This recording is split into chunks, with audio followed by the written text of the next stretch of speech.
Um, you have University of Manchester also being breached. Hackers accessed the data after it was gathered by the university for research purposes, exposing both NHS numbers and incomplete portions of patients' postcodes. During the week commencing 5th June, we found out that the university was the victim of a cyber attack incident. A University of Manchester spokesperson told the Independent newspaper, "We confirmed on 23rd June that our systems have been accessed and student and alumni data has been copied." The university said it is continuing its investigations and working closely with the UK's National Cyber Security Centre, the Information Commissioner's Office, and the National Crime Agency. So, ransom gang outfit, otherwise known as Black Cat, has been one of the most lucrative cyber criminal threat actors of 2023. Last month, Russian-linked hackers declared ownership of a phishing-driven hack on Reddit systems, claiming to have stolen 80 gigabytes of data. AlphaV threatened to release the data under the user ultimatum of money, but interestingly, the gang also demanded Reddit roll back its controversial API changes, which Reddit ultimately did not do. Meanwhile, in Australia, the gang has been linked to a hack, a law firm, HWL Ebsworth, which led to the release of sensitive personal and government information held by a range of Australian federal entities. Among those who were feared caught in the hacker, the Australian Federal Police, the Australian Taxation Office, and the Department of Defence. So this shows you how lethal and how dangerous Alfie gang is. In addition to this, they have they were able to access and infiltrate and compromise the National Health Service in the UK. The next on our list, Royal Bank of Scotland. Now,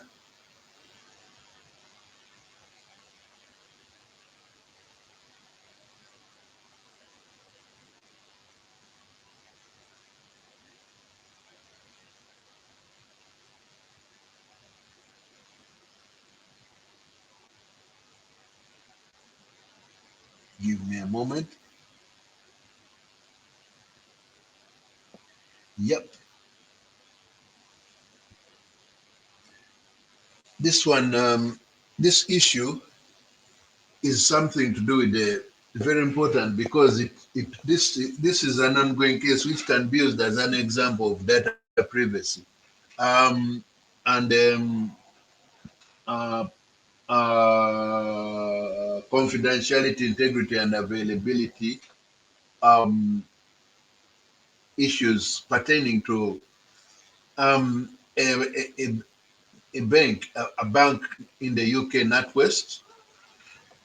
Apparently, this issue is ongoing, and it is an example of what can go wrong when rules are not are not followed even by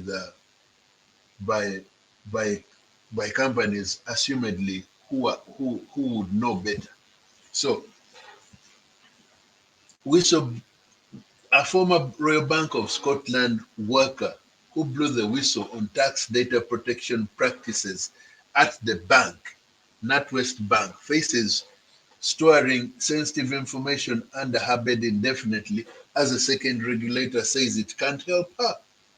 The bank, now part of NatWest Group, which it was Royal Bank of Scotland, now it is part of the NatWest Group, alleges the whistleblower sought has sought payment in exchange for the data, which she vehemently denies to date.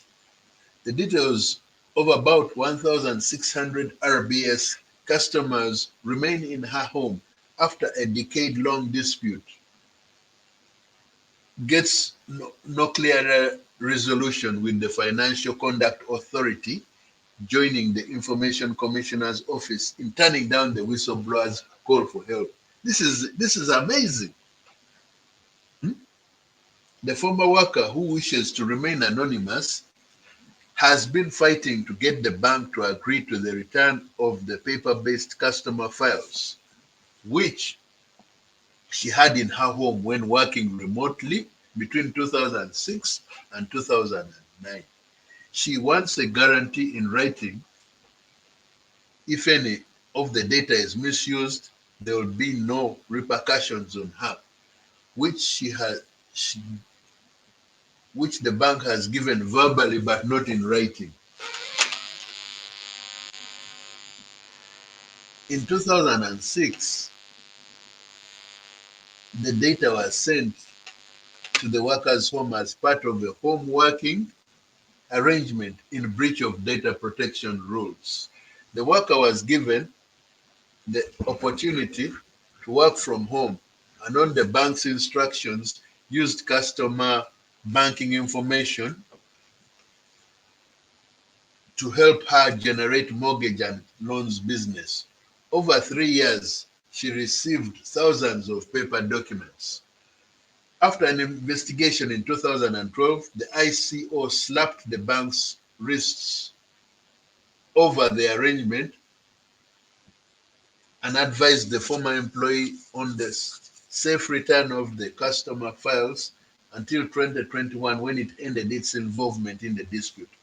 According to the whistleblower, the International Commissioner's Office informed her in July 2021, nearly a decade after it became involved, that it could know nothing about it because only electronic information was covered by the Data Protection Act 1998 and not paper-based information. This is incredible. Most of the files she used in her job were returned to the bank, but she retained 1,600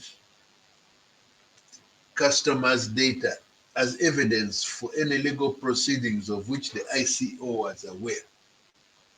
So the issue of the day is the Information Commissioner's Office ended its involvement in a dispute between a data breach whistleblower and NatWest Bank. A deadline to agree to the safe return of the sensitive banking details of former and current NatWest Group customers has passed without agreement. Up to today, it was yesterday, 2006, 2009. Today, it is still an issue today. A data breach whistleblower and former NatWest worker has called for the bank to collect sensitive customer files from her home after attempted burglary.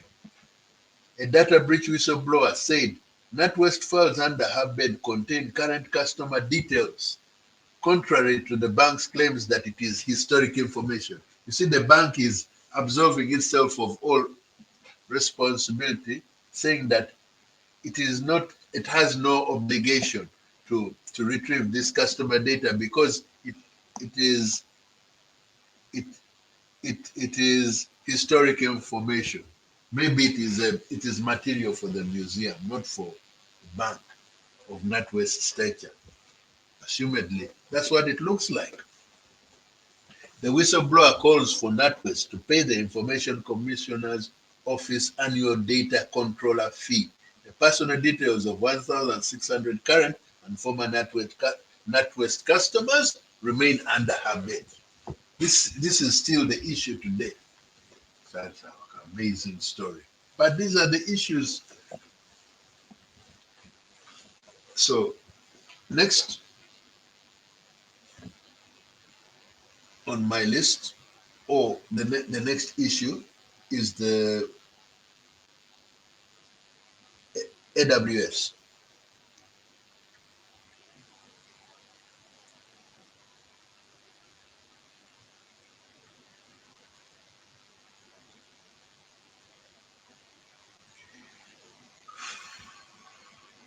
Amazon Web Services, leading cloud services provider. The most recent Amazon data breach occurred in October 2021 when a hacker leaked data pertaining to Twitch, a streaming platform owned by Amazon. In March 2023, a ransomware group claimed to have stolen data pertaining to Amazon Ring, but no evidence has surfaced to substantiate their claims. Since then, no reported data breaches involving Amazon were noticed, although there have also been numerous breaches in Amazon Web Services over the years, which you can read about in articles on AWS data breaches if you Google them. But we highlights a few of them.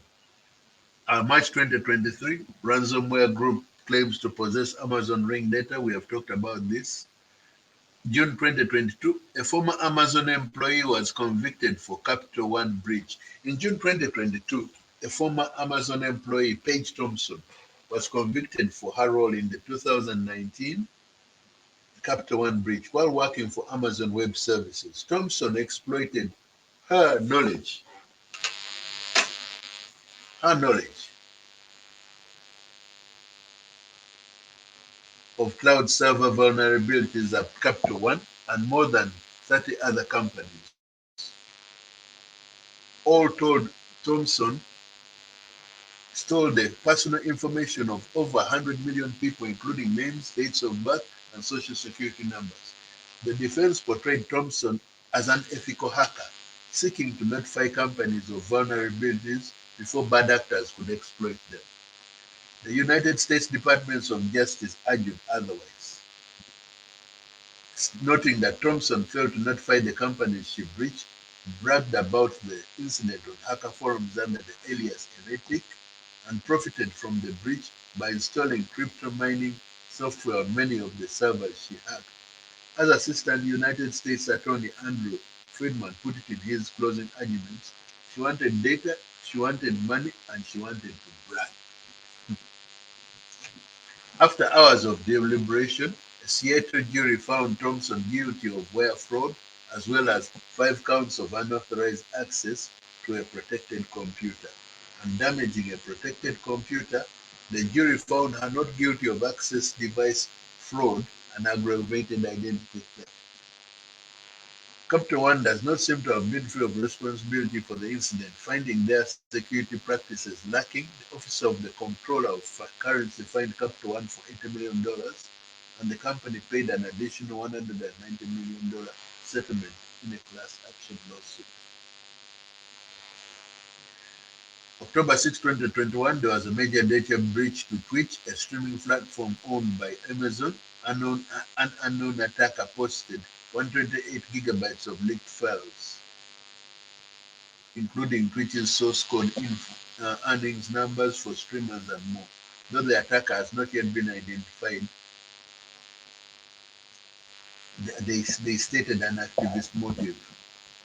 In a blog post, Twitch stated that this data was exposed due to an error in Twitch's server configurations.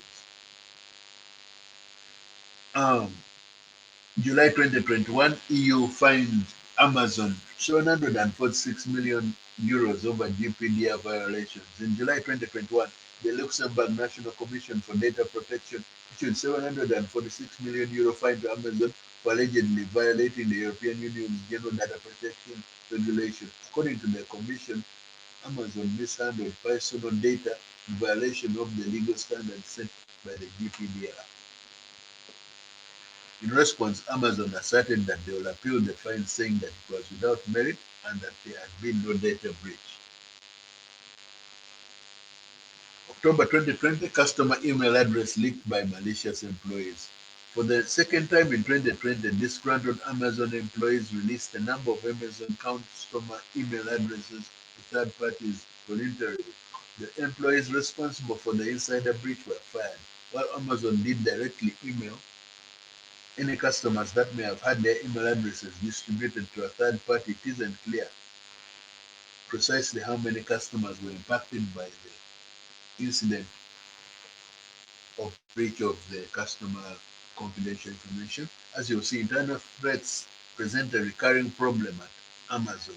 Over and over again, Amazon employees have leaked customer data and proprietary information to outside parties. September 2020, six people indicted in scheme to bribe Amazon employees. In September 2020, a grand jury in Washington indicted six people on charges of bribing Amazon employees to gain an unfair advantage in Amazon's third-party marketplace. All six of the defendants had provided consulting services to Amazon sellers, and three had sold products of their own. Through bribery and fraud, these sellers illicitly obtained customer data, made attacks against competent sellers, and tested product listings that Amazon had previously taken down. So this is just some of the issues that Amazon has to deal with on a day-to-day basis. Breaches and compromises. Most of it is caused by internal uh, dynamics of Amazon employees. Others are hackers associated with groups like Anonymous in December 2014 who leaked 13,000 usernames and passwords for Amazon. It's unclear how they always find ways of breaching and compromising customer and company's data. So that was Amazon Web Services. Next on the list is the Metropolitan Police.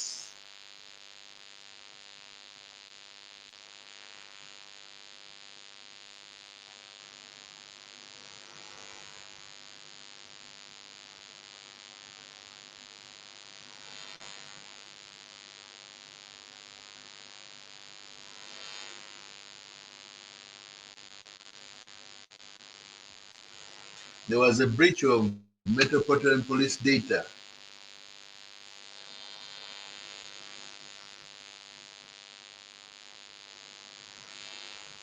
which potentially exposed sensitive officer staff information.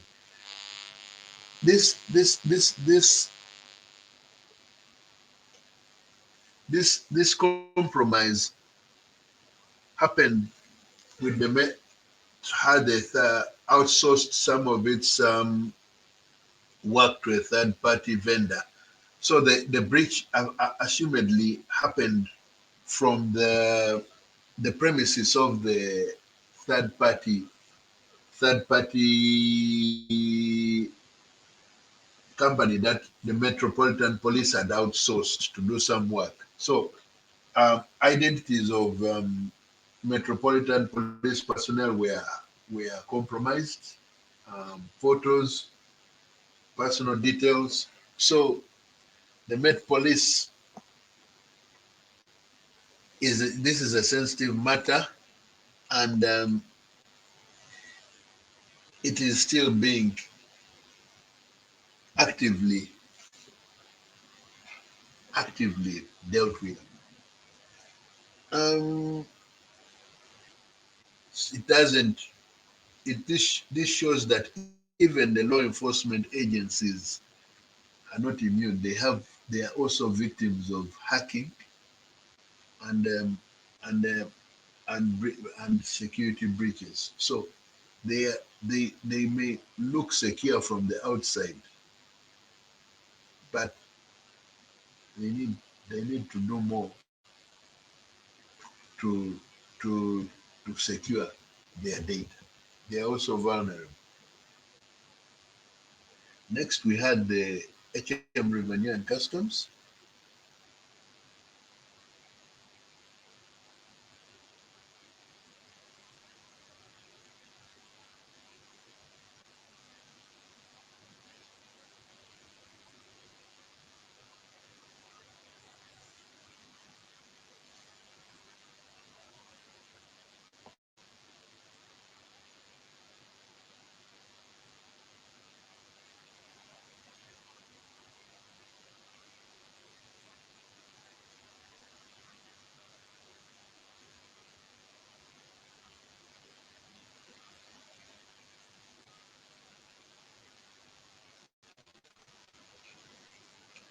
What's happening to my data? I hope I haven't been hacked.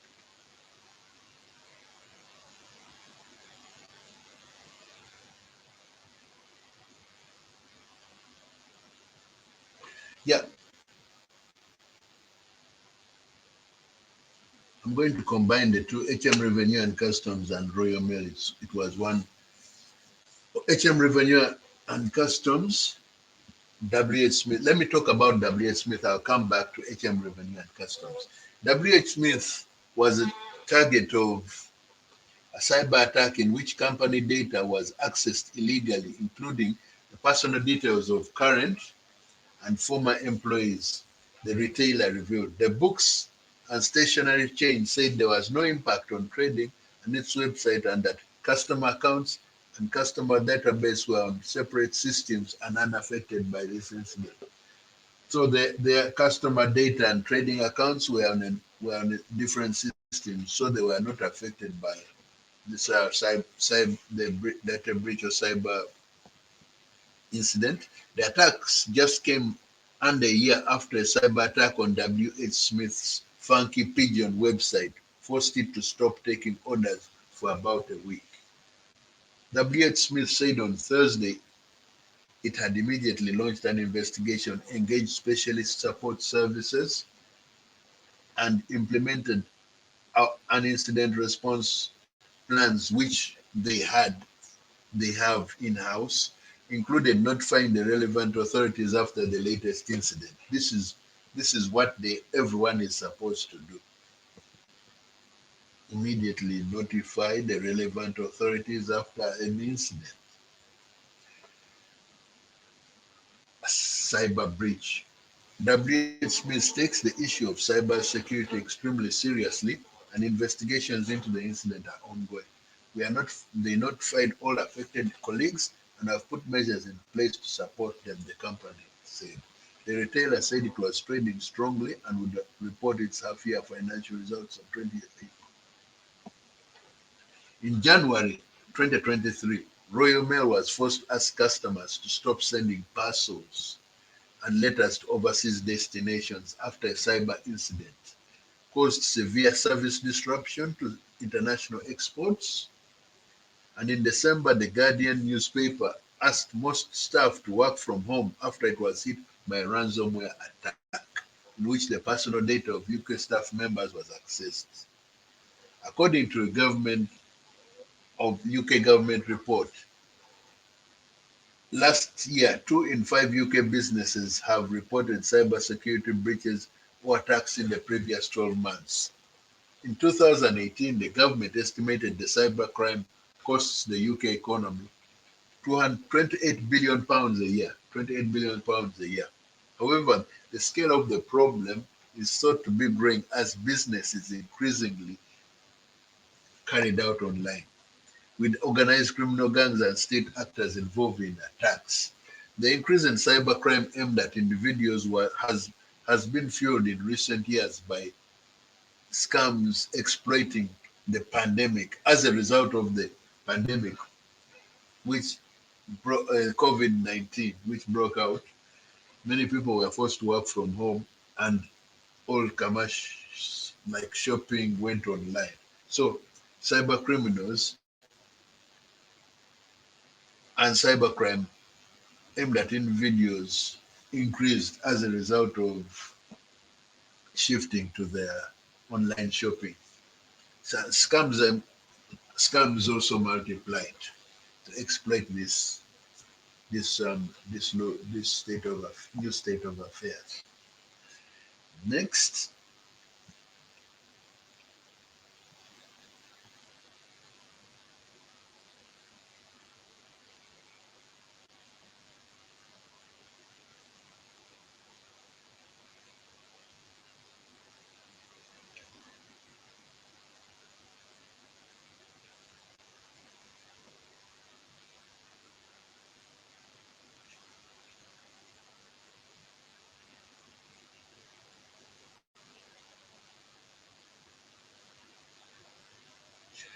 there's um there's a talk of old IT systems exposing government to cyber attack. There was a report by the Taxpayers Alliance with freedom of information requests, and it states that HMRC, Her Majesty's Revenue Customs, Health Department, and Atomic Energy Authority all use, this is pertaining to HMRC. Um, it's also involving the Health Department and Atomic Energy Authority. It is claimed that all use old servers and make them vulnerable, while Isle of Man government reports data breach. So there was a freedom of information request by the Taxpayers Alliance, and they claimed that it has a, they found out that legacy IT systems and software are leaving government vulnerable to cyber attacks. So the use of legacy servers and databases has been uncovered through freedom of information requests from Pressure Group, the Taxpayers Alliance. It has found that many of the systems in Whitehall were so out of date that they were no longer supported by Microsoft and would cost huge sums to replace. The report shows that HM Revenue and Customs is using tens of thousands of vulnerable servers and databases.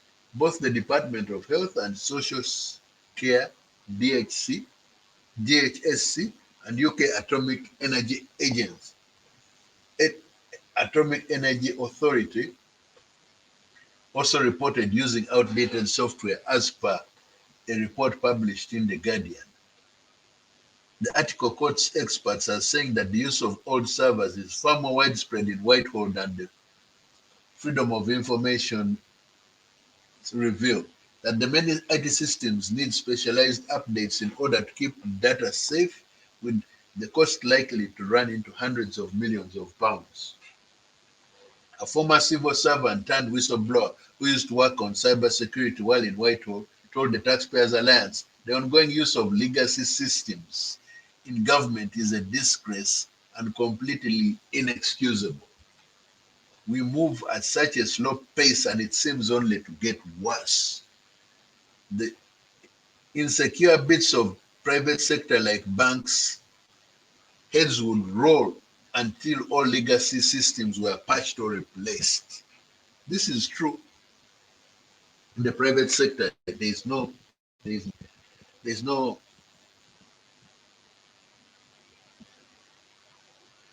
it's not excusable. I've seen it.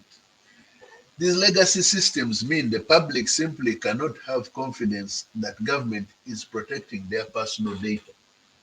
These legacy systems are ancient with a poor user experience too, so there's every reason to change them. The problem is so bad that some of these systems could be taken down by an enthusiastic child. This is just to illustrate how bad the situation is. The vulnerabilities are publicly known and pre-made malware is readily available.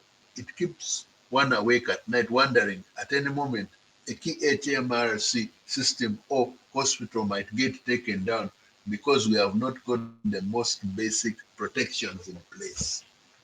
In a world of highly sophisticated and bespoke cyber attacks from elite hackers like the Lazarus Group, um, Alf V,